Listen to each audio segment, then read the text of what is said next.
Hello दोस्तों, good morning.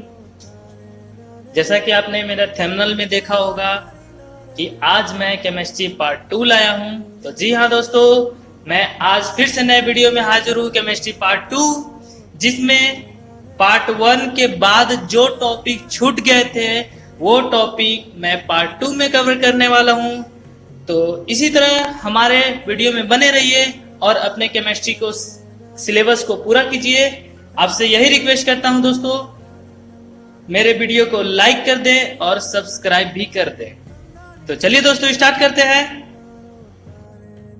तो आज का वीडियो स्टार्ट करने से पहले मैं आपसे कुछ महत्वपूर्ण बातें करना चाहता हूं। दोस्तों, ये जो टॉपिक है आने वाला वो टोटल इमेजिनेशन बेस्ड है। मतलब इस टॉपिक में आप जितना ज़्यादा इमेजिन कर पाएंगे उतना ही अच्छे से आप इस टॉपिक को समझ पाएंगे, क्योंकि बहुत चीज़ ऐसी होती है, बहुत थ्योरी ऐसी होती है जिसको हम देख नहीं सकते, बस सिर्फ इमेजिन करके ही क्या कर सकते हैं, समझ सकते हैं। जैसे मैं आपको एग्जांपल लेके बताता हूँ एक स्केच आर्टिस्ट के बारे में। सपोज आप एक स्केच आर्टिस्ट हो और सीआईडी में वर्क कर रहे हो, तो आपको क्रिमिनल का जो फेस है आपको इमेजिन करके ही बनाना पड़ेगा। वहां तो कोई पढ़ाई नहीं होती, तो वो भी एक क्या है, स्किल डेवलपमेंट है दोस्तों, स्किल पावर है। स्किल पावर में एक ये भी इम्पोर्टेंट बात आती है कि आपको इमेजिन पावर बढ़ाना होगा। अगर आप इमेजिन पावर जितना अच्छा रखेंगे आपकी स्किल उतना डेवलप होगी। ठीक है दोस्तों, तो चलिए स्टार्ट करते हैं सेकंड पार्ट, जिसमें फर्स्ट टॉपिक है हमारा आयनिक ठोस।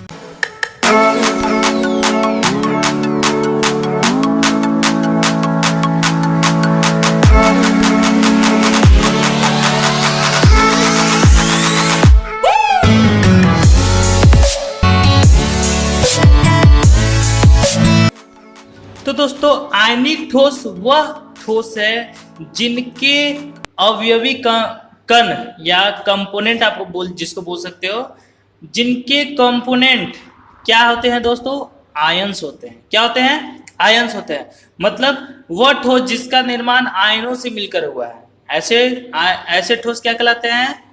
आयनिक ठोस कहलाते हैं। अब ये आयन दोनों होंगे, धनायन और ऋणायन दोनों होंगे। ठीक है, नेक्स्ट क्या है, जब ये आयनिक ठोस है तो ये ठोस कठोर होंगे और भंगुर होंगे। कठोर क्या आप जानते हैं कि बल लगाकर आप इसके आकृति में परिवर्तन आसानी से नहीं कर पाएंगे। भंगुर मतलब इसको आप हथौड़े से पीटकर इससे छोटे छोटे टुकड़ों में बांट सकते हैं। ठीक है, नेक्स्ट, ये ध्रुवीय विलायक में घुलनशील होते हैं। सबसे कॉमन हमारे पास जो ध्रुवीय विलायक है वो है जल। ये जल में आसानी से घुलनशील है।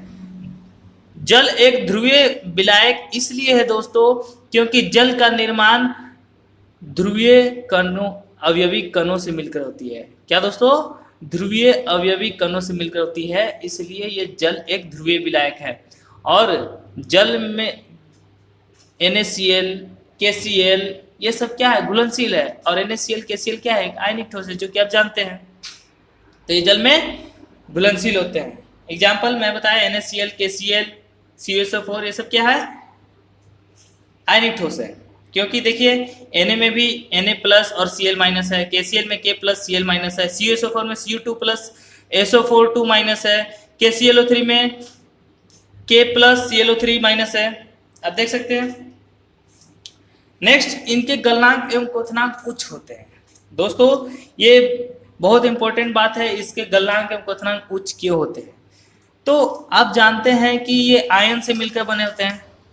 तो आयन से मिलकर बने होते हैं तो एक पॉजिटिव है और दूसरा क्या है, निगेटिव है। अगर पॉजिटिव और निगेटिव के बीच में बात आती है, चाहे किसी में चार्ज के बीच में बात आती है, चाहे वो दोनों पॉजिटिव हो चाहे दोनों निगेटिव हो, अगर ऐसी चार्ज की बात आती है तो उनके बीच जो फोर्स बनता है दोस्तों वो होता है इलेक्ट्रोस्टैटिक फोर्स, विद्युतीय बल। और विद्युतीय बल बहुत ही मजबूत बल होता है। आप इलेक्ट्रोस्टैटिक्स में पढ़े होंगे, वो बहुत ही मजबूत होता है, गुरुत्वीय बल से भी बहुत काफ़ी गुना मजबूत होता है। गुरुत्वाकर्षण बल से भी काफी गुना मजबूत होता है इलेक्ट्रोस्टैटिक फोर्स।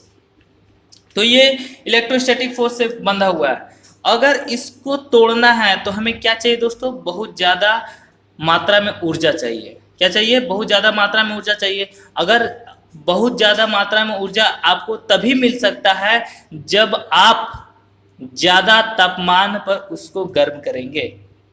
ठीक है, अब ज़्यादा तापमान पे गर्म करेंगे तो उसका तापमान भी क्या होगा, हाई होगा। और जब तापमान हाई होकर अगर वो गलना स्टार्ट करे तो उसका गलनांक भी हाई होगा। तो ज्यादा तापमान होने की वजह से उसका गलनांक हाई होगा और क्वथनांक भी हाई होगा। ठीक है, ये ठोस विद्युत के कुचालक होते हैं। ये ठोस विद्युत के कुचालक क्यों होते हैं दोस्तों, क्योंकि जब ये ठोस अवस्था में होते हैं तो उनके आयंस जो है Na+ और Cl- सभी Na+ और Cl- जो ठोस के अवयवी कण हैं एक दूसरे से क्या होते हैं दोस्तों, बंधे होते हैं। एक दूसरे से क्या होते हैं, बंधे होते हैं। अगर ये बंधे रहेंगे तो इलेक्ट्रिसिटी को कैसे कंडक्ट कर पाएंगे, आयंस फ्री होंगे तभी तो ये इलेक्ट्रिसिटी को एक जगह से दूसरी जगह पास कर पाएंगे। जब ये आयंस फ्री ही नहीं है तो ये कैसे पास कर पाएंगे। ठीक है दोस्तों, तो इसीलिए ये ठोस अवस्था में विद्युत का कुचालक होते हैं। लेकिन जैसे इसको जल में डुबाया जाता है ये आयंस क्या होते हैं दोस्तों, टूट जाते हैं। आयंस क्या होते हैं, टूट जाते हैं, क्योंकि वहां पे जल के जो ध्रुवीय अवयवी कण है इसको तोड़ देते हैं और टूटने की वजह से Na+ और Cl- दोनों आयंस क्या हो जाते हैं, फ्री हो जाते हैं। अब आयन फ्री हो गए तो जैसे आप इलेक्ट्रिसिटी पास कराएंगे ये फ्री आयंस यानी मुक्त आयन ये इलेक्ट्रिसिटी को एक जगह से दूसरी जगह पहुंचा देते हैं। आप एक क्रियाकलाप कर सकते हैं। आप नॉर्मली दो वायर को बैटरी तथा बल्ब से कनेक्ट कर और एक NaCl का घोल बनाकर आप उसमें वायर को टच कराकर देखिएगा NaCl के सॉल्यूशन में वो बल्ब क्या होगा, ग्लो करेगा। ठीक है, तो आप जानते हैं कि बल्ब ग्लो कर रहा है, क्यों कर रहा है, इलेक्ट्रिसिटी पास हो रहा है यानी। ठीक है, तो आयनिक ठोस क्या होते हैं, विद्युत का कुचालक होते हैं ठोस अवस्था में, और गलन या द्रव अवस्था में ये विद्युत का क्या होते हैं, सुचालक होते हैं। अब याद रखिएगा, आयनिक यौगिकों को मूलानुपाती सूत्र द्वारा सूचित करते हैं। अब ये मूलानुपाती सूत्र क्या है दोस्तों, मूलानुपाती सूत्र किसी यौगिक का सबसे सिंपलेस्ट फॉर्म है, सबसे आसान फॉर्म है। ठीक है, जैसे मैं आपको एक एग्जांपल लेता हूं ग्लूकोज का। क्या देते दोस्तों, ग्लूकोज का। आप जानते हैं ग्लूकोज का फॉर्मूला इतना होता है। आप इसमें से तीनों में से देखिए, तीनों में 6 अवेलेबल है, आप 6 इसमें से कॉमन ले लीजिए तो क्या बचेगा, C6 ले लिए तो 1 H2 और O बचेगा। ठीक है दोस्तों, तो ये ग्लूकोज का क्या हुआ, अणुसूत्र। ये क्या हुआ, अणुसूत्र। एंड ये क्या हुआ, मूलानुपाती सूत्र। तो आप समझ रहे होंगे मूलानुपाती सूत्र क्या है, आप 11 में पढ़े होंगे कैसे मूलानुपाती सूत्र निकाला जाता है। तो मूलानुपाती सूत्र किसी भी यौगिक के अणुसूत्र का सबसे सिंपलेस्ट फॉर्म है। ठीक है, तो मैं एक NaCl की संरचना को थोड़ा एक्सपैंड कर थोड़ा व्यू बनाने की कोशिश किया हूं जो 3D स्ट्रक्चर में आप देख सकते हैं। क्लोरीन आयन को मैंने लार्ज सर्कल से डिनोट किया है एंड Na+ आयन को स्मॉल सर्कल से डिनोट किया है, क्योंकि ऋण ion is always greater than positive ion, means negative ion is greater than in size than positive ion. ठीक है, नेक्स्ट अब है धात्विक ठोस। क्या दोस्तों, धात्विक ठोस मतलब वैसे ठोस जिनकी अवयवी कण धातु हो। क्या हो दोस्तों, धातु हो। वैसे तत्व जो धातु के श्रेणी में आते हैं और उन्हीं से धात्विक ठोस का निर्माण होता है। या इस प्रकार भी आप कह सकते हैं कि वह ठोस जो एक ही प्रकार के धनायनों का समूह होता है जो कि मुक्त अवस्था में इलेक्ट्रॉन से बने हुए समुद्र में डूबा होता है। जैसे मैं इसको फिगर के थ्रू दर्शाने की कोशिश कर रहा हूं। जैसे ये कोई ठोस है जिसमें क्या है, धातु के ही परमाणु उपस्थित है। क्या है दोस्तों, धातु के परमाणु उपस्थित है। अब धातु के परमाणु है तो उसके बाहरी कक्षा में इलेक्ट्रॉन्स होंगे, जो मैंने इलेक्ट्रॉन्स को छोटे छोटे डॉट से डिनोट किया हूं। अब ये सभी परमाणु धातु के ही होंगे और उसके आसपास क्या होंगे, इलेक्ट्रॉन घूमते रहेंगे। इलेक्ट्रॉन क्या रहेंगे, घूमते रहेंगे। और इलेक्ट्रॉन घूमते रहेंगे तो आपको फिगर देख के समझ में आ रहा होगा कि ये सभी क्या है, धातु के धनायन से बने हैं, क्योंकि इसमें पॉजिटिव चार्ज है। पॉजिटिव निगेटिव क्या हो गया, क्योंकि धातु में हमेशा इलेक्ट्रॉनों की संख्या प्रोटॉनों की संख्या ज़्यादा होती है, तो इलेक्ट्रॉन को मैं बाहर निकाल दिया हूं, तो सभी क्या है, एक धन आयन की तरह ही एक्ट कर रहे हैं। तो इसमें जितना भी इलेक्ट्रॉन है मूविंग अवस्था में, क्या है, मूविंग अवस्था में है। तो सभी इलेक्ट्रॉन्स को अगर आप छोटे छोटे फॉर्म में देखा जाए, सभी धन आयनों को छोटे छोटे रूप में कर दिया जाए, तो सभी जगह सिर्फ इलेक्ट्रॉन से इलेक्ट्रॉन्स दिखेंगे। यहाँ पर सिर्फ मैंने एक ही इलेक्ट्रॉन दिखाया, हो सकता है 2 इलेक्ट्रॉन हो सकते हैं, 3 इलेक्ट्रॉन हो सकते हैं, 4 इलेक्ट्रॉन भी हो सकते हैं, मैं सिर्फ एक को दिखाया हूँ। तो अगर ये 3-3 इलेक्ट्रॉन रिवॉल्व करेंगे तो सिर्फ इलेक्ट्रॉन्स दिखेंगे। अब इलेक्ट्रॉन्स दिखने की वजह से क्या होगा कि हमारे जो धन आयन है, सिर्फ इलेक्ट्रॉन, ऐसा लगेगा कि चारों तरफ इलेक्ट्रॉन्स है, उसमें मेरा धन आयन क्या हुआ है, डूबा हुआ है। तो उसी तरह इस तरह से मैं डिफिनेशन में लिखने की कोशिश किया हूं कि वह ठोस जो एक ही प्रकार के धन आयनों से घिरा हुआ समूह होता है, जो कि मुक्त इलेक्ट्रॉनों से बने समुद्र में डूबा होता है। इसमें एक ही तरह से धन आयन का समूह, अर्थात कहने का मतलब है कि अगर ये Ag से हुआ है तो जितने भी होंगे पार्टिकल सब क्या होंगे, Ag से होंगे। क्लियर है? या आप सिंपली बोल सकते हैं कि ऐसा ठोस जिनका निर्माण ऐसे तत्वों से हुआ है जो धातु की श्रेणी में आते हैं। ऐसे ठोस जिनका निर्माण उन तत्वों से हुआ है जो धातु की श्रेणी में आते हैं। ठीक है, ऐसे ठोस को धात्विक ठोस कहते हैं। अब धात्विक ठोस में इलेक्ट्रॉन स्वतंत्र होते हैं तथा संपूर्ण क्रिस्टल के रूप में समान रूप से विस्थानीकृत होते हैं। मैं बताया कि इसमें इलेक्ट्रॉन जो होते हैं मुक्त अवस्था में होते हैं, इधर उधर घूमते रहते हैं, और इधर उधर क्या होते हैं, घूमते रहते हैं, और सभी जगह इलेक्ट्रॉन एक समान अवस्था में होते हैं। जैसे कि यहाँ पर एक इलेक्ट्रॉन है तो यहाँ पर भी एक इलेक्ट्रॉन होगा, यहाँ पर भी एक इलेक्ट्रॉन होगा। अगर पहले में 2 है तो सभी दोस्तों क्या होंगे, एक समान रूप से फैले होंगे। ठीक है, और ये गति करते रहते हैं। क्या होते हैं दोस्तों, गति करते रहते हैं। इन गतिशील इलेक्ट्रॉनों के कारण धात्विक ठोस विद्युत और ऊष्मा का सुचालक होता है। अगर दोस्तों ये इलेक्ट्रॉन गति नहीं करते तो धातु में विद्युत का संचालन कैसे होता है? आप जानते हैं धातु में विद्युत का संचालन मुक्त इलेक्ट्रॉनों की वजह से होता है।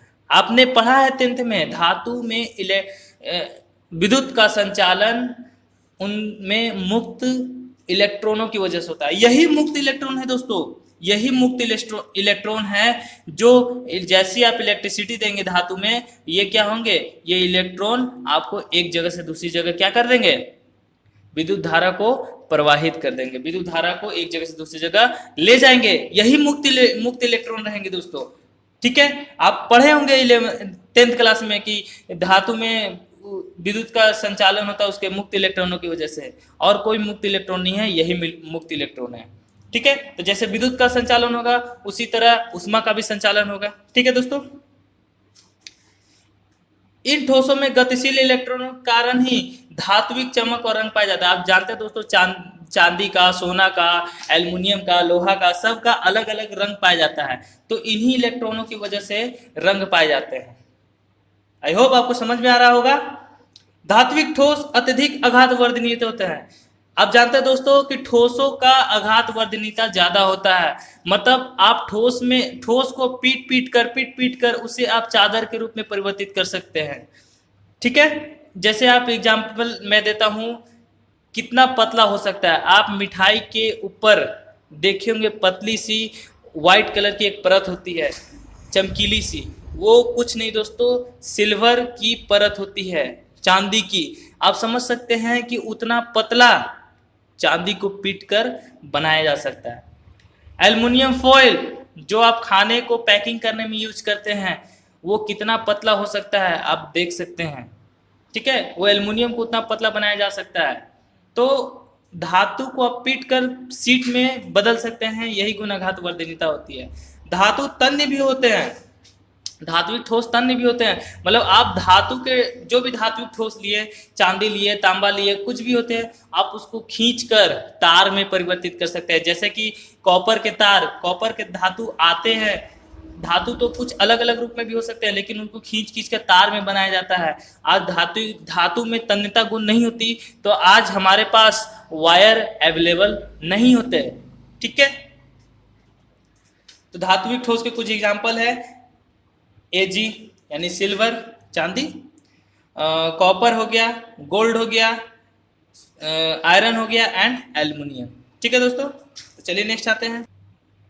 तो हमारा अगला टॉपिक है सहसंयोजक तथा नेटवर्क ठोस, मतलब ऐसे ठोस जो प्रबल, जिनके परमाणु प्रबल सहसंयोजी बंध से बंधे होते हैं, ऐसे ठोस जिनके परमाणु प्रबल सहसंयोजी बंध से बंधे होते हैं। जैसे मैं एक एग्जांपल देता हूँ हीरे का, सिलिकॉन कार्बाइड भी है, तो मैं हीरे का एक एग्जांपल देता हूँ कि हीरा, देखिए दोस्तों, हीरा क्या होता है, हीरे में कार्बन कार्बन के बीच सहसंयोजी बल बंधा होता है, लेकिन ये इतना प्रबल होता है कि ये ठोस के प्रबलता गुणों को भी फेल कर देता है, ये धातु के प्रबलता गुण को भी फेल कर देता है, ये आयनिक बंध के भी प्रबलता गुण को फेल कर देता है, इतना ये प्रबल होता है सहसंयोजी बंध हीरे में। तो ये प्रबल होने के कारण है इसका नेटवर्क स्ट्रक्चर, ये एक जाली जैसा स्ट्रक्चर होता है जिसके कारण ये प्रबल होता है, ठीक है। तो मैं इसका डेफिनेशन बता चुका हूं, जो प्रबल सहसंयोजक बंध से बंधे होते हैं। सहसंयोजक बंध प्रबल और दिशात्मक होते हैं, अतः परमाणु अपनी स्थिति में प्रबलता से बंधे होते हैं। दोस्तों, ये जो प्रबल सहसंयोजक बंध है एक निश्चित दिशाओं में बंधे होता है, जिनके कारण इनमें प्रबलता गुण आती है। अगर हीरा में एक निश्चित दिशा में प्रबलता नहीं होती तो नेटवर्क नहीं बनता, और नेटवर्क नहीं बनता तो ये प्रबल नहीं होता, ठीक है। कुछ एग्जाम्पल है, हीरा है, सिलिकॉन कार्बाइड है, बोरोनाइट्रेट है एंड ग्रेफाइट है। तो ग्रेफाइट दोस्तों नम्र में आता है, कुछ कुछ अपवाद भी हो सकते हैं। सहसंयोजक ठोस अत्यधिक कठोर होते हैं, हीरा सबसे अत्यधिक कठोर होता है, जो कि आप जानते हैं विद्युत का कुचालक भी होता है, ठीक है। इन ठोसों में ग्रेफाइट सबसे नम्र होता है। सहसंयोजक ठोस में सबसे नम्र, सबसे मुलायम क्या होता है दोस्तों, ग्रेफाइट होता है, ठीक है, जो विद्युत का सुचालक होता है। आप जानते हैं विद्युत का सुचालक होता है, और आपको जानकर यह खुशी होगी कि ग्रेफाइट इतना मुलायम होता है उसकी परत की वजह से। मैं आपको फिगर दिखाने की कोशिश कर रहा हूं, आप देख सकते हैं दोस्तों, ये हुआ ग्रेफाइट की संरचना। ग्रेफाइट के एक मॉलिक्यूल की बात करें, एक अणु की बात करें, ऐसे ऐसे कितने ग्रेफाइट एक परत बाई परत क्या होते हैं दोस्तों, जुड़े होते हैं, और इन परतीय संरचना के कारण ही ग्रेफाइट क्या होते हैं दोस्तों, मुलायम होते हैं, ठीक है। आई होप आपको समझ में आ रहा होगा। और ग्रेफाइट के सुचालक होने का गुण होता है इसके 3 बंध। आप किसी भी एक पॉइंट की बात करें, एक पॉइंट यहाँ पर एक कार्बन परमाणु है दोस्तों, एक पॉइंट मतलब यहाँ पर एक कार्बन परमाणु है। आप किसी भी एक पॉइंट की बात करें तो वहाँ एक पॉइंट 3 अन्य बंधों से जुड़ा हुआ है, मतलब कार्बन के पास भी अभी भी 1 इलेक्ट्रॉन है, क्योंकि कार्बन के बाहरी कक्ष में 4 इलेक्ट्रॉन होते हैं।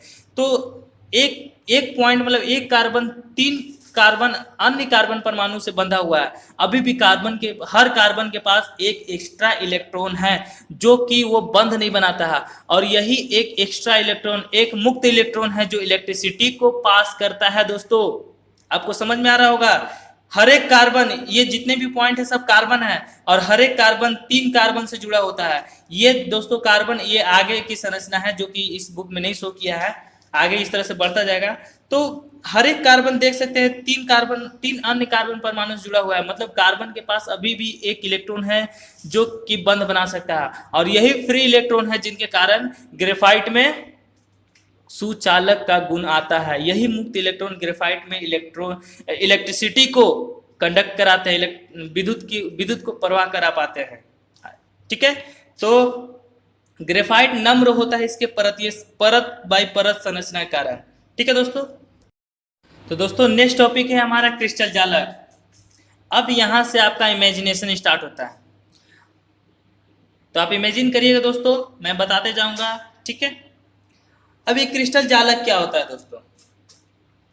आप जानते हैं कि कोई भी ठोस है, उनके परमाणुओं की संरचना कुछ इस प्रकार होती है। कोई भी ठोस है, तो मैं एग्जांपल दिया एक सिंपली ठोस का, तो ठोस में जितने भी परमाणु होते हैं, इस तरह से व्यवस्थित होते हैं।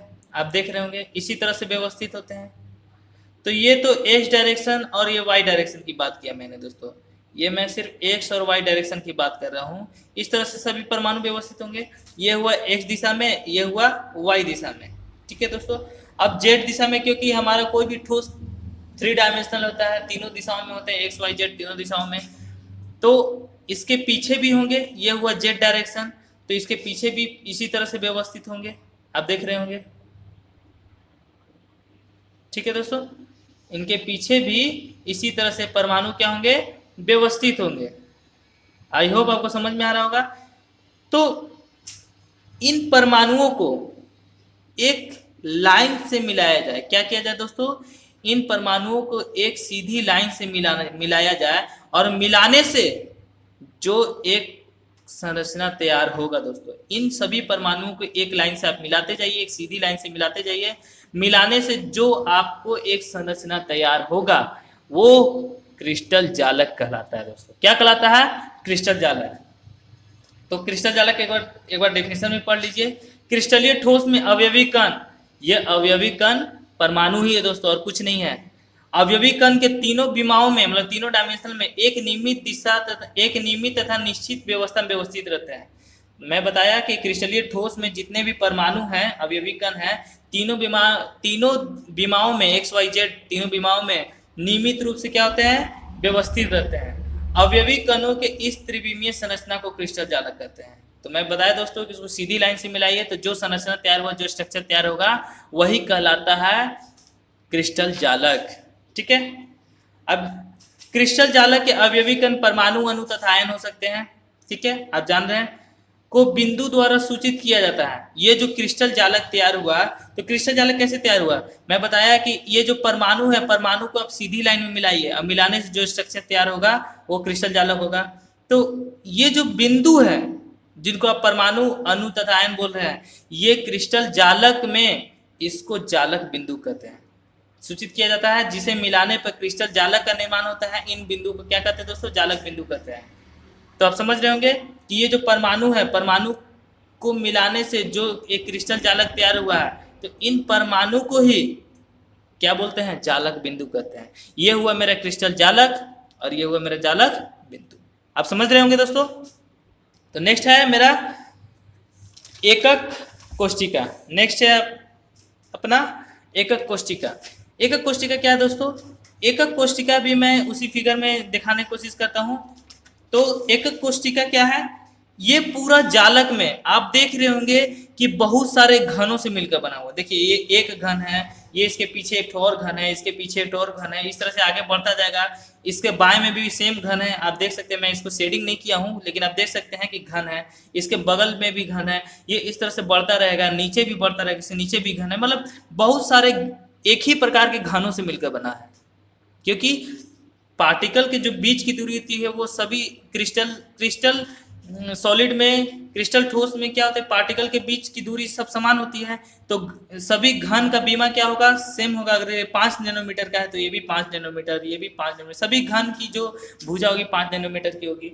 तो सब एक ही प्रकार के घन से बने होंगे, ठीक है। तो एक पूरे कोई ठोस की संरचना बहुत छोटे छोटे इसी तरह के घनों से होती है, ठीक है, इसी तरह से छोटे छोटे घनों से होती है। आप देख सकते हैं कि इसको आगे बढ़ाइए, इसको आगे बढ़ाइए, तो क्रिस्टल जालक तैयार हुआ। तो क्रिस्टल जालक में सबसे छोटा इकाई मतलब एक घन को क्या कहते हैं दोस्तों? एकक कोष्ठिका कहते हैं। क्या कहते हैं? एकक कोष्ठिका कहते हैं, ठीक है, आप समझ रहे होंगे। नेक्स्ट है ये जो एकक कोष्ठिका था दोस्तों, जो घन जैसा, इसके क्या क्या डायमेंशन हो सकते हैं? जैसे त्रिभुज में क्या होता है? ऊंचाई होता है, उनकी भुजाएं होते हैं। सर्किल में क्या होता है? सर्कल में परिधि होता है, रेडियस होता है, जिसको त्रिज्या कहते हैं, और व्यास होता है, सरकमफ्रेंस, रेडियस एंड डायमीटर। घन में क्या होता है, उसकी भुजा होती है।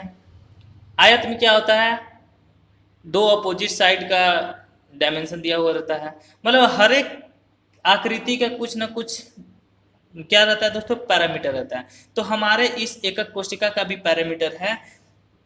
तो ये घन है, तो घन की लंबाई चौड़ाई ऊंचाई रहेगी। तो मैं लंबाई को मान लिया b, चौड़ाई को मान लिया a और ऊंचाई को मान लिया c। आप कुछ भी मान सकते हैं, a b c किसी को मान सकते हैं, लेकिन हाँ आपको बताना पड़ेगा कि लंबाई क्या है, चौड़ाई क्या है, ऊंचाई क्या है। और b तथा c, ये हुआ b और ये हुआ c, b c के बीच के कोण अल्फा है, एंड b तथा a के बीच कोण गामा, उसी तरह बीटा है। तो अल्फा बीटा गामा इनके कोण है, ठीक है। ABC को हम बोलते हैं अक्षीय लंबाई, और अल्फा बीटा गामा को क्या बोलते हैं, अक्षीय कोण, ठीक है दोस्तों। अब अभी हमने जो जालक, क्रिस्टल जालक पढ़ा, उसके अभिलक्षण क्या है। तो पहला अभिलक्षण है, प्रत्येक अवयवी कण एक बिंदु द्वारा दर्शाया जाता है, जिसे जालक बिंदु कहते हैं। मैं अभी बताया दोस्तों पीछे कि जितने भी क्रिस्टल जालक में कण है उनको एक बिंदु द्वारा दर्शाया जाता है, वो जालक बिंदु है। दूसरा क्या है, क्रिस्टलीय ठोसों के संगठन के आधार पर अवयवी कण परमाणु तथा आयन से हो सकते हैं। मतलब क्रिस्टलीय ठोसों में जो संगठन होता है उनके अवयवी कण क्या होते हैं, परमाणु, अणु तथा आयन ही हो सकते हैं। मतलब कोई भी क्रिस्टलीय संरचना बना हुआ है वो या तो परमाणु या तो अणु तथा आयन से ही बनता है, ठीक है। नेक्स्ट क्या है, क्रिस्टल जालक प्राप्त होने के लिए जालक बिंदु को सीधी रेखा में जोड़ा जाता है, ठीक है दोस्तों। आपको क्रिस्टल जालक बनाने के लिए आप जालक को जब तक सीधी रेखा में नहीं जोड़ेंगे, आपका क्रिस्टल जालक कैसे तैयार होगा। आप क्रिस्टल जालक बनाना चाहते हैं, आप इन सबको सीधी रेखा में नहीं जोड़ेंगे तो आपका जालक बिंदु कैसे तैयार होगा, आपका जालक क्रिस्टल जालक कैसे तैयार हुआ। देखिए मैंने सबको एक सीधी रेखा में मिलाया है, ठीक है। तो चलिए नेक्स्ट है दोस्तों, क्रिस्टलीय जालक में बने तल को क्रिस्टलीय तल कहते हैं। अब क्रिस्टल जालक में बहुत सारे तल है दोस्तों। पूरा क्रिस्टल जालक इसी तरह से छोटे छोटे तलों से मिलकर बना होता है, बहुत छोटे छोटे तलों से मिलकर बना होता है। पूरा जालक एक छोटे छोटे तल से मिलकर बना होता है, एक तल, दूसरा तल, तीसरा तल। तो इस तल को क्या कहते हैं दोस्तों, क्रिस्टलीय तल कहते हैं। क्या कहते हैं दोस्तों, क्रिस्टलीय तल कहते हैं। अब नेक्स्ट है क्रिस्टलीय तलों के प्रकार। ये दोस्त बहुत ही इंपॉर्टेंट टॉपिक है, आपसे रिक्वेस्ट है कि इस टॉपिक को बहुत ही ध्यान से समझिएगा। तो चलिए नेक्स्ट है, क्रिस्टलीय तल देखिए दोस्तों दो प्रकार के होते हैं। पहला कि उनके परमाणु कहाँ हैं, ठीक है। पहला तो है कि उनके परमाणु कहाँ पर है, एक जगह है या कहीं और है। दूसरा कहीं और है तो कहाँ है, इसी के आधार पर इनको अलग अलग बांटा गया है। तो मैं बताता हूँ किस तरह से बांटा गया है। पहला क्या है, इनको दो भागों में बांटा गया है, मूल एकक कोशिका और केंद्रिक एकक कोशिका, ठीक है दोस्तों। जैसे आप इस फिगर में समझिए कि ये जो तल है, इस तल में परमाणु कहाँ है, सिर्फ कॉर्नर पे है। क्या है दोस्तों, सिर्फ कॉर्नर पे है। तो ऐसा तल जिनके परमाणु सिर्फ कोने पर है, जिनमें परमाणु कहाँ है दोस्तों, कोने पे है। आप जान रहे हैं कि जो भी तल तैयार हुआ, मैं उसी में क्रिस्टल जालक से ही एक तल बाहर निकाला, तो इसमें जो कॉर्नर है वहां पे परमाणु ही है। आप देख सकते हैं पीछे वाले फिगर में, आप पीछे वाले फिगर में देख सकते हैं कि ये सब क्या है, परमाणु ही है। क्या है, कॉर्नर कॉर्नर पे क्या है, परमाणु ही है। तो ये सब परमाणु है। तो ऐसा तल जिनमें सिर्फ कॉर्नर पर ही परमाणु है, वैसे तल को हम मूल एकक कोशिका कहते हैं। क्या कहते हैं दोस्तों, मूल एकक कोशिका। तो केंद्रित एकक कोशिका किसे कहते हैं, केंद्रित एकक कोशिका वह कोशिका है दोस्तों जिसमें कॉर्नर पर तो होगा ही होगा, मतलब कोना में तो होगा ही होगा, कोना के साथ साथ बीच में भी हो सकता है, चारों फलक, घन के 6 फलक पे भी हो सकता है। फलक मतलब इनके पृष्ठ, घन के 6 पृष्ठ होते हैं, 6 पृष्ठ पर भी हो सकता है कि सिर्फ 2 ही पृष्ठ पर हो। इसी के आधार पर इन्हें 2 भागों में बांट दिया गया, ठीक है दोस्तों। तो चलिए 1 बाय 1 डिस्कस करते हैं। फर्स्ट है मेरा मूल एकक कोशिका। क्या है, मूल एकक कोशिका। तो मैं मूल एकक कोशिका क्या है दोस्तों, कि किसी भी क्रिस्टलीय तल में, किसी भी एकक कोशिका में अगर सिर्फ कोने पर ही परमाणु उपस्थित हो, कहाँ उपस्थित हो, सिर्फ कोने पर ही परमाणु उपस्थित हो, और यही एकक कोशिका क्या कहलाती है, मूल एकक कोष्टिका कहलाती है। क्या कहलाती है दोस्तों? मूल एकक कोष्टिका कहलाती है। तो अब देख रहे होंगे कि मेरा एक एकक कोष्टिका है, मैं फिगर बनाया हूं जिसमें एकक कोष्टिका है, एक घन है, इसमें सिर्फ कहाँ है, सिर्फ कॉर्नर पर परमाणु है। अगर ऐसे एकक कोष्टिका जिसमें सिर्फ कॉर्नर पर ही परमाणु हो, जिसमें सिर्फ कोना पर ही परमाणु उपस्थित हो, ऐसे एकक कोष्टिका मूल एकक कोष्टिका कहलाते हैं। तो दोस्तों ये पाए कहाँ जाते हैं? क्रिस्टल जालक में दोस्तों ये सबसे किनारे बाहरी जो एकक कोष्टिका होंगे, जो बाहरी एकक कोष्टिका होंगे दोस्तों, मूल एकक कोष्टिका ही होंगे। ठीक है, नेक्स्ट है हमारा दोस्तों केंद्रित एकक कोष्टिका। मैंने जस्ट अभी पिछले वीडियो में बताया कि केंद्रित एकक कोष्टिका में कोनों के अलावा और भी कहीं उपस्थित होंगे, ठीक है। तो केंद्रित एकक कोष्टिका क्या है? यदि कोष्टिका में अवयवी कण कोनों के अतिरिक्त कहीं और भी उपस्थित हो तो एकक कोष्टिका क्या कहलाते हैं? केंद्रित एकक कोष्टिका कहलाती है। तो कहीं और कहाँ होंगे दोस्तों? तो जहां भी होंगे उनके आधार पर उनको अलग अलग डिवाइड किया गया है। ठीक है दोस्तों, तो चलिए देखते हैं पहला अंतः केंद्रित एकक कोष्टिका। क्या दोस्तों? अंतः केंद्रित एकक कोष्टिका, इसको बॉडी सेंट्रल यूनिट सेल कहते हैं, इसको बीसीसी से डिनोट किया जाता है। याद रखिएगा दोस्तों, बीसीसी मतलब अंतः केंद्रित एकक कोष्टिका, ये हमें न्यूमेरिकल बनाने में हेल्प करेगा। तो इसमें कहा होंगे कि बीसीसी में जो परमाणु होंगे कोने के अलावा ठीक एक परमाणु कहाँ होगा दोस्तों? ठीक उसके बीच में होगा। तो यदि अवयवी कण एकक कोशिका कोनों के अतिरिक्त एकक कोशिका के केंद्र में उपस्थित हो उसे अंतः केंद्रित एकक कोशिका कहते हैं। ठीक है दोस्तों, तो याद रखिएगा बीसीसी में कहाँ होंगे? कोनों के अलावा कहाँ होंगे? ठीक बीच में होंगे। नेक्स्ट है फलक केंद्रित एकक कोशिका। तो चलिए दोस्तों, फलक से बताने से पहले मैं बताता हूं अभी अंतः केंद्रित में कैसे होंगे। तो आप देख रहे हैं कि ये जो मेरा एकक कोशिका है, एकक कोशिका में सिर्फ कॉर्नर पर तो है ही, और एक कहाँ है दोस्तों? बीच में। एक कहाँ है? बीच में है। ये दोस्तों एक समझाने के लिए एक छोटा सा स्ट्रक्चर बनाया गया दोस्तों, लेकिन एक्चुअल स्ट्रक्चर आपका ये है। इसमें देखिए दोस्तों, कॉर्नर पर ये तो आपका कॉर्नर पर तो परमाणु की कण उपस्थिति है, लेकिन ठीक देखिए एक बीच में बड़ा सा गोला है। बीच में क्या है दोस्तों? बड़ा सा गोला है। आप एकक कोशिका के ये तीनों फिगर याद रखिएगा दोस्तों, अंतः केंद्रित एकक कोशिका का तीनों फिगर याद रखिएगा, आपको तीनों हेल्प करेगा ये न्यूमेरिकल को सॉल्व करने में। ठीक है, तो अंतः केंद्रित में कहाँ होता है? कॉर्नर के अलावा कहाँ होता है? ठीक बीच में होता है। तो चलिए फलक पे आते हैं। तो फलक केंद्रित एकक कोशिका में कहाँ होंगे दोस्तों? कॉर्नर के अलावा मतलब कोने के अलावा कहाँ होंगे? फलक पे। आप जानते हैं कि घन के 6 फलक होते हैं, मतलब 6 सरफेस होते हैं, और 6 फलक पे क्या होंगे? एकक परमाणु उपस्थित होंगे। कोनों के अलावा कहाँ होंगे? फलक पर भी उपस्थित होंगे। अगर ऐसा हो, अगर इस तरह से व्यवस्थित हो तो उसे कहते हैं फलक केंद्रित एकक कोशिका। मैं आपको फिगर में दिखाने की कोशिश करता हूं दोस्तों। आप देख रहे होंगे कि कॉर्नर पर तो है ही, इसके अलावा देख रहे हैं आप फलक पर भी उपस्थित है। आप इसमें आपको नहीं समझ में आ रहा होगा, देखिए एक्चुअली तो इसमें तो क्लीन दिख रहा है। अगर आपको ये फिगर नहीं समझ में आया तो आप यहाँ देख सकते हैं। इसमें देखिए ये आधा कटा ये जो दिख रहा है ये कॉर्नर के हैं। सॉरी मैं दोस्तों दिखाने को, तो देख सकते हैं कहाँ ये कॉर्नर पर है। ये जो कटे दिख रहे हैं ये परमाणु है, और इसके बाद देखिए ये हाफ दिख रहा है। ये हाफ आपको जो दिख रहा है आधा कटा हुआ, ये कहाँ है दोस्तों? ये है हमारे फलक पे। ये कहाँ है? ये हमारे फलक पे है। आप ये इसमें भी देख सकते हैं कि कॉर्नर पर भी है, और देखिए ये आगे वाले फलक पे ये है, साइड वाले फलक पे ये है, ऊपर वाले फलक पे ये है, दाएं वाले फलक पे ये है, पीछे वाले फलक पे ये है, मतलब कॉर्नर के अलावा और कहाँ है दोस्तों? फलक पे है। तो ऐसे एकक कोशिका क्या कहलाते हैं? फलक केंद्रित एकक कोशिका। ठीक है, नेक्स्ट है दोस्तों अंतः केंद्रित एकक कोशिका। क्या दोस्तों? अंतः केंद्रित एकक कोशिका। इसमें क्या होगा कि कॉर्नर के अलावा और कहाँ होंगे? कॉर्नर के अलावा दो किसी भी सतह पे होंगे, दो अपोजिट सतह पे, दो विपरीत सतह पे होंगे। कहाँ होंगे? कॉर्नर पर तो होंगे, कॉर्नर के अलावा दो विपरीत सतह पे होंगे। ऐसा केस हो तो उसे अंतः केंद्रित एकक कोशिका कहते हैं। तो चलिए दोस्तों, नेक्स्ट टॉपिक है हमारा 7 क्रिस्टलीय निकाय। 7 क्रिस्टलीय निकाय मतलब 7 क्रिस्टल सिस्टम। तो अभी तक जितना भी हम एकक कोशिका के बारे में बता रहे थे दोस्तों, सभी के सभी क्या थे? घन थे। सभी के सभी क्या थे? घन थे।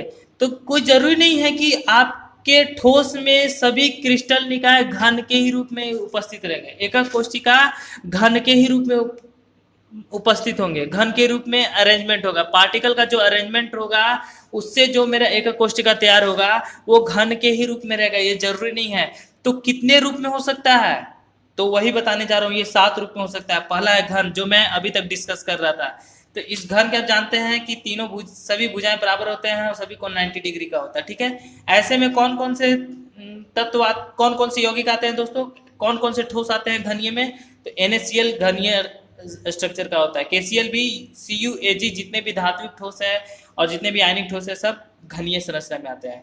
दूसरा है द्विसमलंबाक्ष, नाम से पता चल रहा है द्विसम लंबाक्ष, मतलब इसके कम से कम दो भुजाएं क्या होंगे? बराबर होंगे। तीसरी भुजा बराबर नहीं होगी। आप देख सकते हैं कि A बराबर B है और तीसरी भुजा जो C है वो बड़ा है थोड़ा, लेकिन सभी को 90 डिग्री का है। ऐसे में एग्जाम्पल आता है TiO2, SnO2, CSO4, स्वेटिन, ठीक है। तीसरा है दोस्तों विषम लंबाक्ष, ठीक है। विषम लंबाक्ष मतलब दोस्तों इसमें क्या होगा कि ना ही मेरा A, B, C तीनों में से कोई बराबर नहीं होगा। A, B, C तीनों में से कोई बराबर नहीं होगा, बट हाँ तीनों कोण, सभी कोण कितने डिग्री का होंगे? 90 डिग्री के होंगे। ऐसे जब केस हो तो ऐसे संरचना को बोलते हैं विषम लंबाक्ष। इसमें कौन कौन सा आता है? KNO3, K2SO4, BSO4, PbO3, PbCO3, ठीक है। नेक्स्ट है एकंताक्ष। इसमें क्या है दोस्तों कि मेरा कोई भुजा बराबर नहीं होंगे, भुजा कोई बराबर नहीं होंगे, बट हाँ दो कोण 90 डिग्री का होगा, एक कोण 90 डिग्री नहीं होगा, ठीक है। जैसे एग्जांपल में देख सकते हैं षटकोणीय में, हाँ तो जरूरी नहीं दोस्तों कि सब घनीय संरचना के हो, कुछ षटकोणीय संरचना के आते हैं। जैसे ये आप ग्रेफाइट की संरचना, मैं आपको इसी वीडियो में ग्रेफाइट की संरचना दिखाया हूँ, मैंने आपको ग्रेफाइट की संरचना दिखाया है। आप देख सकते हैं कि ग्रेफाइट के कुछ इस तरह से संरचना होते हैं, परत बाई परत।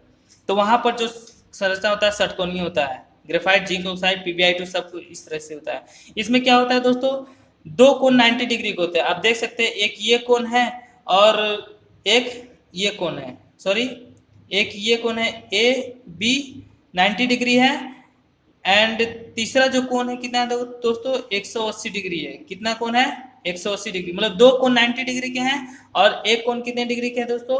180 डिग्री के। आप देख सकते हैं कि एक कोण 90 डिग्री, दूसरा कोण 90 डिग्री, जो ये और इसके बीच में बन रहा है वो भी 90 डिग्री, ये और ये के बीच में बन रहा है वो भी 90 डिग्री, लेकिन ये जो बन रहा है वो 120 डिग्री का है, ये जो बन रहा है वो 120 डिग्री का है। तो आप देख सकते हैं त्रिकोणी में क्या होगा दोस्तों कि तीनों भुजा बराबर होंगे, लेकिन कोई दो भुजा 90 डिग्री का होगा, तीसरा भुजा 90 डिग्री नहीं होगा।